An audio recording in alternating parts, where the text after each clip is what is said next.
Welcome back to Book with Joys. Today we're exploring one of the most powerful journeys in love and in life. Healing your inner child to create secure love as an adult. You've probably noticed how our romantic relationships can bring out some of our deepest fears, longings, and insecurities. Sometimes we find ourselves clinging, overanalyzing, or panicking when our partner pulls away. Other times, we shut down, avoid intimacy, or feel uncomfortable with too much closeness. And here's the truth. These patterns rarely start in adulthood. They're echoes from childhood, from the moments when our inner child learned what love felt like, whether safe or unsafe, reliable or unpredictable. So today, we'll talk about 3 big things. 1.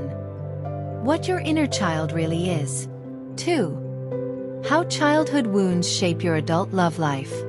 3. Practical steps to heal so you can create the secure, steady love you've always wanted. First all, what is the inner child? The inner child isn't just some abstract idea. It's the part of you that still holds the feelings, beliefs, and experiences you had when you were little.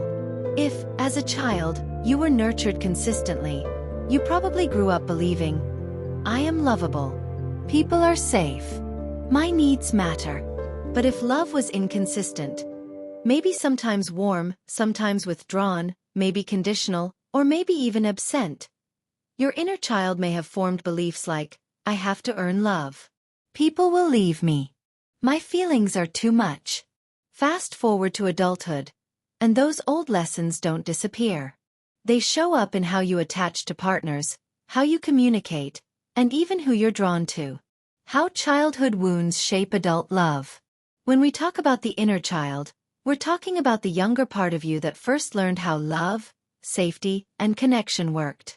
The way your caregivers responded, or didn't respond, to your needs in childhood leaves a deep imprint on how you connect in adult relationships. These patterns form what psychologists call attachment styles. Anxious attachment.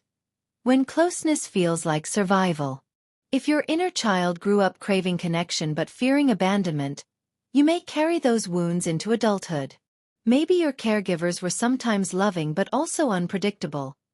Warm one moment, distant the next. This teaches a child that love is uncertain and can disappear at any time. As an adult, this might look like overthinking every text or message, wondering why your partner hasn't replied yet, replaying conversations in your head, or assuming silence means rejection. Needing constant reassurance. Feeling calm only when your partner proves, again and again, that they love you. Feeling unsafe when there's distance. Interpreting time apart as a threat to the relationship, even when nothing is wrong. At the core, anxious attachment is the inner child still searching for safety, still asking, will you leave me? Am I enough for you to stay? Avoidant attachment. When independence feels safer than closeness. If your inner child learned early on that emotions weren't welcome, maybe caregivers dismissed your feelings, told you to toughen up, or only praised achievement but not vulnerability, you may grow into an avoidant attachment style. This inner child learned that expressing needs led to disappointment or even shame. The safest option was to stop needing others at all. As an adult, this might look like relying only on yourself, finding comfort in independence and sometimes priding yourself on not needing anyone. Pulling away when things get too close. Feeling suffocated or trapped when intimacy deepens. Struggling to express emotions. Preferring to shut down or distract yourself rather than share vulnerability. At the core, avoidant attachment is the inner child still saying, it's not safe to need anyone. If I depend on you, I'll be hurt. Fearful avoidance/disorganized attachment. When love feels like a push and pull. For some of us, the inner child received mixed signals. Caregivers who were both a source of comfort and fear. This could come from growing up around trauma, neglect, or inconsistency. Love was never predictable. This creates what psychologists call fearful avoidant attachment, also known as disorganized attachment. It feels like being torn in 2 directions. Craving closeness but fearing it at the same time.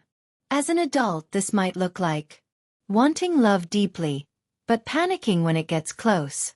pushing partners away, then fearing abandonment when they pull back. Living in a cycle of intense highs and painful lows.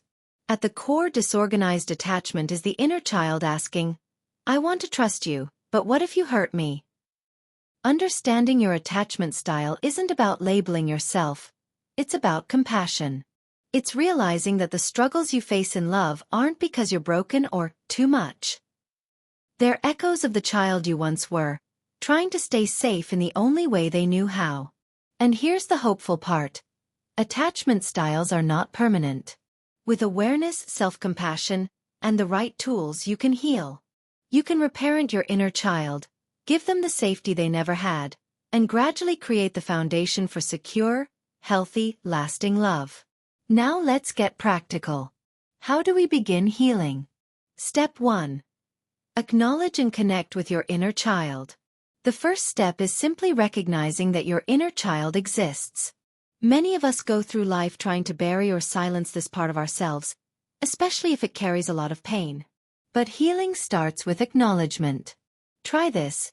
Imagine yourself at 5, 7, or 10 years old. Picture what you looked like, how you felt, what you longed for. Ask yourself, what did I need at that age that I didn't always get? Maybe it was safety. Maybe it was reassurance. Maybe it was simply the freedom to express yourself. Connecting with this image makes it easier to have compassion for the parts of you that still react like that child. Anxious, scared, or withdrawn in love. Step 2. Identify the patterns without blame. Once you see your inner child, the next step is noticing how those early experiences show up in your adult relationships. Do you overanalyze every text, fearing abandonment? Do you pull away when someone gets too close? Or maybe you swing between both extremes. Here's what's crucial. Don't shame yourself for these reactions. Remember, these patterns aren't evidence that something's wrong with you. They're survival strategies your inner child created to protect you. Blame doesn't heal. Compassion does. Step 3. Offer yourself the safety you didn't have. As children, we depend on others to give us safety and love. But as adults, we can begin to offer it to ourselves. This is what reparenting means. Becoming the loving, consistent caregiver you needed.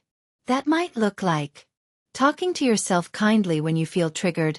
It's okay. I'm safe right now. I don't need to panic.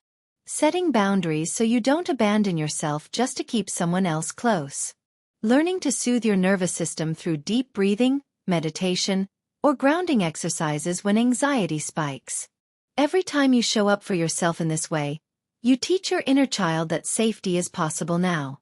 Step 4. Rewrite the story of love. Your inner child may have absorbed the belief that love is conditional, unpredictable, or even unsafe. Healing means slowly rewriting that story. When someone treats you with respect, consistency, and care, pause and notice. This is what safe love looks like. At first, it may feel boring compared to the roller coaster of intensity. But in reality, it's calm because it's secure. Rewiring your brain takes time, but each healthy connection you allow in reshapes your belief about what love can be.